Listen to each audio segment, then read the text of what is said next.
Hi, I'm Kalia. I'm 17 and counting down the days until graduation when I can finally leave this house. My life looks normal from the outside. Decent grades, track team, weekend job at the mall. Nobody sees what happens behind our perfect blue front door. Can't you do anything right? Gerald, I stopped calling him Dad years ago, slammed his fist on the table as I accidentally dropped a plate while clearing dinner. I scrambled to pick up the pieces. I'm sorry, I didn't mean. Shut up! His boot connected with my side before I could move away. Pain shot through my ribs as I doubled over, gasping. From the couch, my sister Maya snickered. Butterfingers strikes again. I clutched my side, fighting tears. The pain was different this time. Sharper, deeper. Maya rolled her eyes and turned up the TV. Clean this mess up before I get back. Gerald grabbed his keys and slammed the door, probably heading to the bar like every Friday. My phone buzzed. Aunt Jessica's weekly check-in. Hey, sweetie, how's everything going? Fine, just doing homework. I winced, shifting to find a position that hurt less. You sure? You sound off. Just tired from track practice. The lie came easily after years of practice. After hanging up, I gingerly touched my side. A bruise was already forming, dark against my brown skin. Monday at school, I couldn't hide the pain anymore. You keep holding your side, Zoe whispered during lunch. What happened? Nothing, just pulled something at practice. Bull, you missed practice Friday. Spill it. I shook my head, but when I stood up, the pain made me gasp. That's it. We're going to the nurse. Now. The school nurse frowned when she saw the bruising. How did this happen, Kalia? I fell against the counter at home. She didn't believe me. An hour later, I was sitting across from Dr. Wilson at the urgent care clinic. These injuries are inconsistent with falling against a counter, he said gently, pointing at the x-rays. This looks more like blunt force trauma. Is someone hurting you at home? I stared at the floor, saying nothing. I'm required by law to report suspected abuse, Kalia. I want to help you. That afternoon, Miss Parker held me back after English class. The nurse told me what happened. I've noticed things. The wincing, the missed assignments, how you jump when someone raises their voice. Please don't tell anyone, I begged. There are people who can help.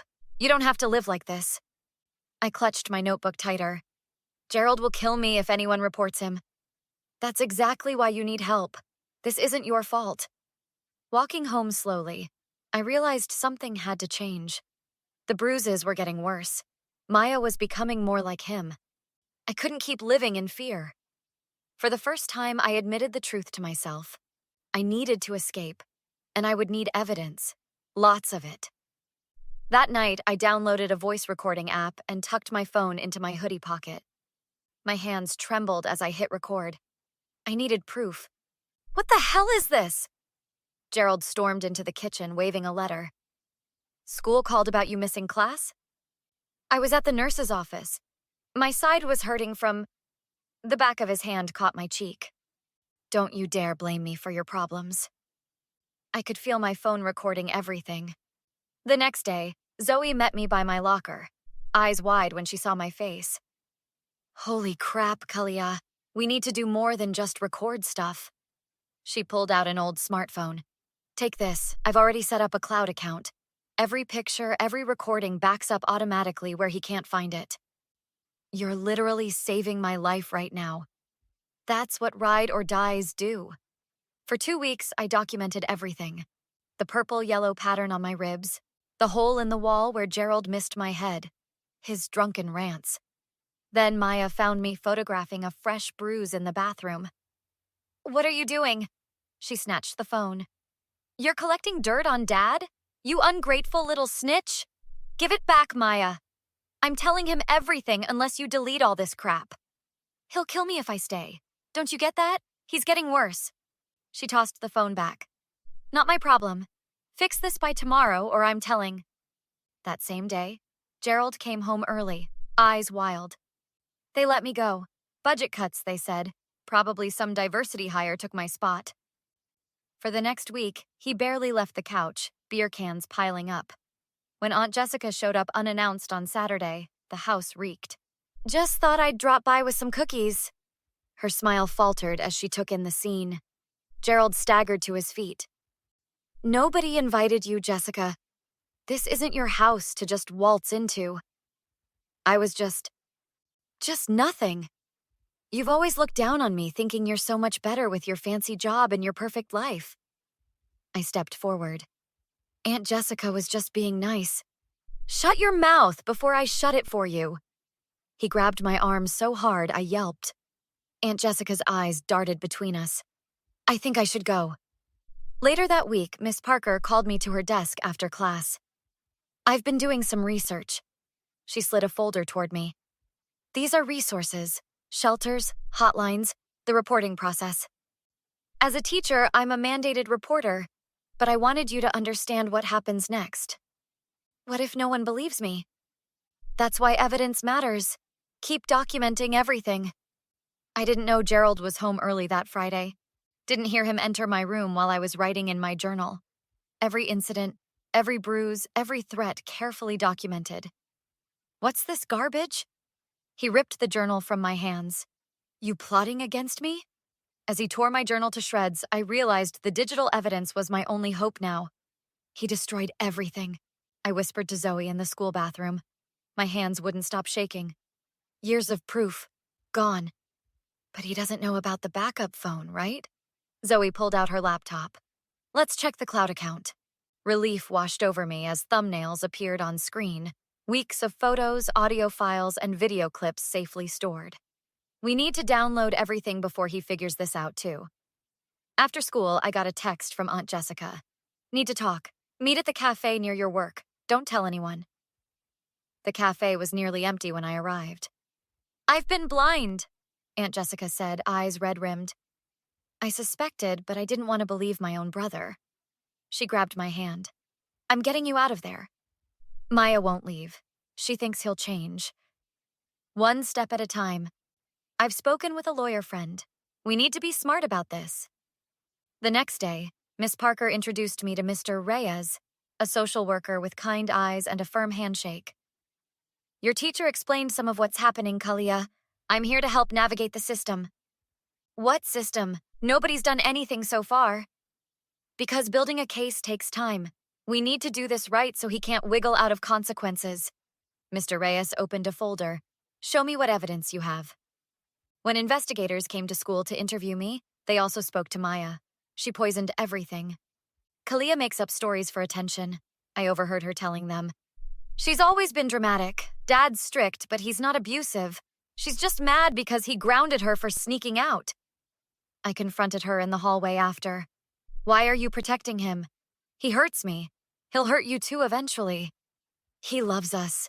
You're tearing our family apart over nothing. At home, Gerald became eerily calm. No more drunken rages, only cold calculation.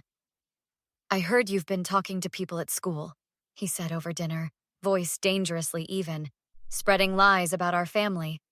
I haven't said anything, I lied. Good, because family business stays in the family. His smile didn't reach his eyes. And families stick together, right, Maya? Right, Dad. But 3 days later, he snapped when I came home late from study group. The neighbors heard my screams and called 911. By the time the ambulance arrived, I could barely breathe through the pain in my chest. Dr. Wilson was on duty again. 3 broken ribs, he said, examining the x-rays. This is escalating, Kalia. This time I didn't stay silent. I showed him the cloud account, played the recordings, everything. When the police officer arrived to take my statement, Gerald appeared in the doorway, face ashen as he realized what was happening. You can't believe a word she says, he sputtered. She's confused, making things up. Sir, I need you to step outside, the officer said firmly. We have some questions for you as well. For the first time, I saw fear in Gerald's eyes. They released me from the hospital to Aunt Jessica's custody. I thought it was over, but Gerald had one more card to play. 3 days later, I was grabbing clothes from my old room when he appeared in the doorway. Pack everything, we're leaving town tonight. What? No way. I'm staying with Aunt Jessica now. His voice dropped to a whisper. You've started something you can't finish, girl. Either you come willingly, or Maya pays the price. Your choice. The threat hung in the air as he stomped downstairs. I texted Aunt Jessica immediately. 911. Gerald trying to take me away, threatening Maya. I stalled, pretending to pack while listening to Gerald throw things into suitcases downstairs. When headlights flashed across my window, my heart raced. Time's up! Gerald yelled, stomping up the stairs. Let's go now! He grabbed my arm just as pounding rattled the front door. Police! Open up! Gerald dragged me toward the back stairs. You stupid little... Let her go, Gerald! Aunt Jessica stood at the top of the back staircase, blocking our exit. Behind her, a second officer appeared. Sir, release the girl and put your hands where I can see them. The arrest happened in slow motion. The evidence photos, recordings, medical reports created an airtight case. Prosecutor said it was one of the most thoroughly documented abuse cases she'd ever seen. At school, whispers followed Maya everywhere once the truth spread. I can't believe you defended him, Zoe confronted her in the cafeteria. You watched him hurt your sister for years and did nothing. I didn't know how bad it was, Maya mumbled, eyes downcast. Bull, you knew.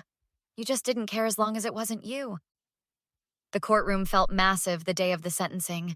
Gerald sat stone-faced as victim statements were read. The defendant systematically abused his daughter both physically and emotionally, the judge summarized. The evidence shows a pattern of escalating violence that, left unchecked, could have resulted in tragedy. Gerald looked smaller somehow in his orange jumpsuit. I want to apologize to my daughter. Save it, the judge interrupted. Your actions speak louder than any words. 10 years with possibility of parole after 7. For Maya, the judge ordered mandatory therapy and community service. The look of betrayal she shot me almost made me feel bad. Almost. Moving into Aunt Jessica's spare room felt surreal. This is permanent, Kalia. You're home now. 2 years later, I unfolded a letter from prison while sitting in my college dorm. I've changed, Gerald wrote. I'm getting help. Please find it in your heart to forgive me. I tore it into tiny pieces and dropped them into the trash. That afternoon at the campus crisis center where I volunteered, a freshman with familiar haunted eyes sat across from me. Nobody will believe me, she whispered. I showed her the faded scar on my cheek. I believe you, and I can help you document everything so they'll have to believe you too. Her shoulders relaxed slightly. Does it get better? It gets different, then it gets better, and eventually it becomes part of your strength, not your story. What would you have done with Gerald's apology letter? Would you have torn it up like Kalia did, or would you have given him a second chance? Is completely cutting off toxic family members the right move, or should we leave room for redemption? Share your thoughts in the comments below. If this story resonated with you or someone you know, please consider giving this video a like so others can find it too.